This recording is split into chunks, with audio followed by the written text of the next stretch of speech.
How did Ray-Ban become the most powerful eyewear company in the world? Ray-Ban. Ray-Ban. Ray-Ban. Ray-Ban. Ray-Ban maker Luxottica. I was just researching how sunglasses work when I discovered the insane history behind Ray-Ban, which then led me to this shady Italian businessman, a $140 billion monopoly, and the future of glasses as we know it. Just by looking at you, they could be taking a picture of you. This is some frightening stuff here, right? If you like crazy stories about brands, business, and pop culture, subscribe. To understand how Ray-Ban came to be the #1 sunglasses brand in the world, we need to go back to the 1920s. Meet Lieutenant John A. McCready. He is testing planes for the US Army. And planes are still a baby technology. They were only invented in 1903. But John is trying to break records. He's trying to push these planes to their absolute limits, which is crazy because they have an open cockpit. So he is exposed to the elements. And also, his goggles suck. Because up at these altitudes, the sun glare is so bright that he's basically flying blind. So every time he goes flying, he's risking his life. So he asks for better goggles that protect him from the sun. But the lens technology just doesn't exist yet. And it doesn't exist for the next 10 years. So finally he gets to consult with Bausch and Lomb. They are designing lenses specifically made for pilots. And after years of development, they finally released the prototype, the anti-glare, which is not that catchy. So in 1937, they start a new company called Ray-Ban. You see what I did there? Ray-Bans banishing rays of the sun. So pilots are loving these glasses, but they're not mainstream yet. Let's go meet the man who turns Ray-Ban into the global phenomenon they are today. And for that, we need to cross the Atlantic to Italy. This is Leonardo del Vecchio.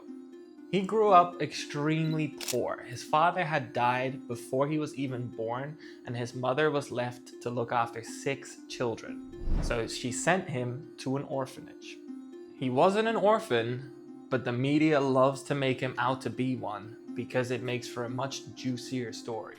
So here's this poor orphan boy who's now the 8th richest man in Europe.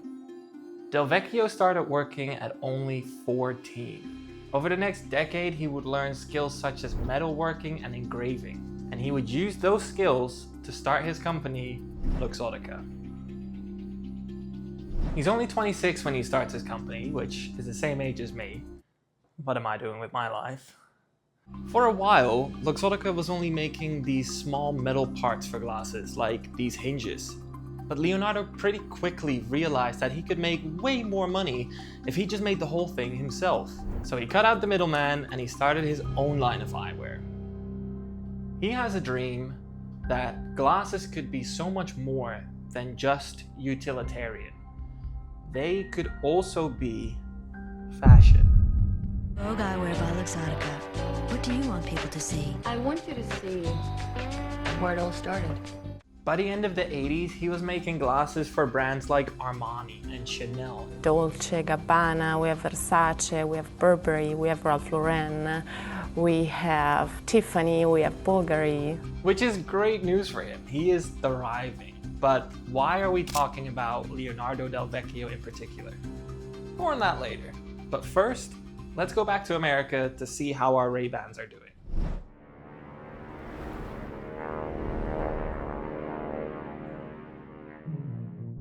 In the 1950s, Ray-Ban comes out with this design, the Wayfarer, and the company is doing pretty well.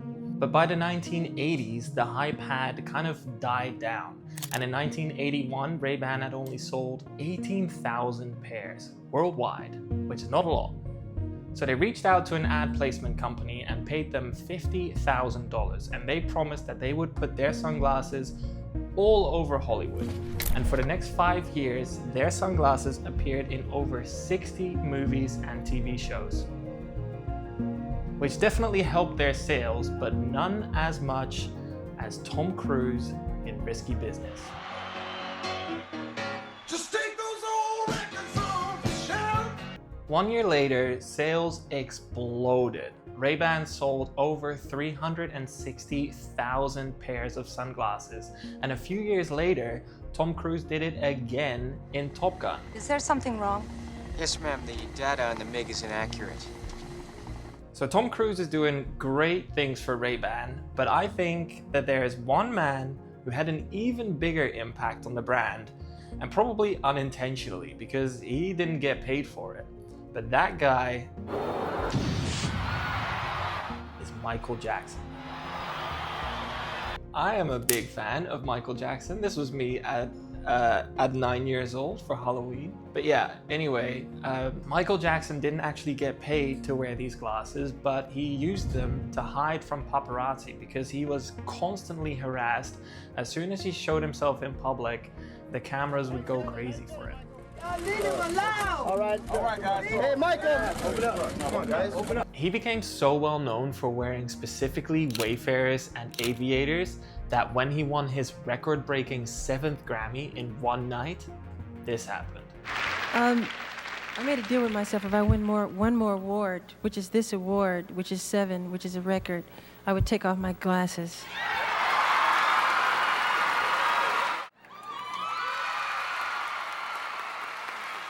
So it seems like Ray-Ban is at the top of its game, which is why it might come as a surprise to you that Bausch & Lomb sold Ray-Ban to none other than Luxottica in 1999.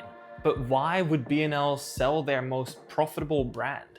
Well, because at its core, B&L was a technology-based company for the eye.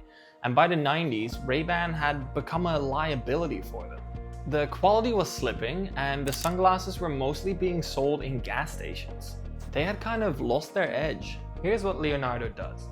He pulls Ray-Bans out of supermarkets and out of gas stations and sells them exclusively at his premium eyewear stores.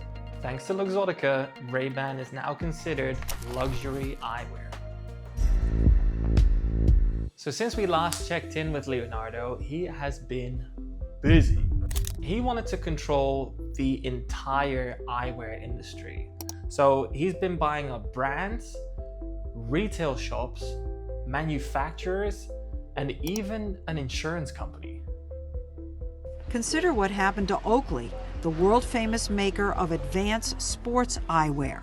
In the early 2000s, Luxottica and Oakley had a pricing dispute, so Luxottica stopped selling them at their stores. This caused Oakley's stock price to plummet. They almost went under. But guess who was there to buy them out?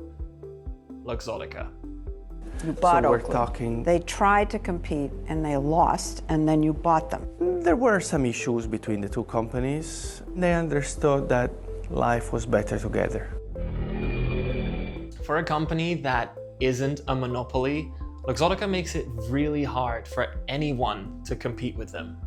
As if Luxottica wasn't big enough at this point, in 2018 they merged with Essilor, another eye industry giant. Essilor makes the lenses and Luxottica makes the frames. It's a match made in heaven. When they merged, they decided to call their new company Essilor Luxottica. We are Essilor Luxottica. Very creative. Together they employ over 200,000 people and they own over 18,000 stores.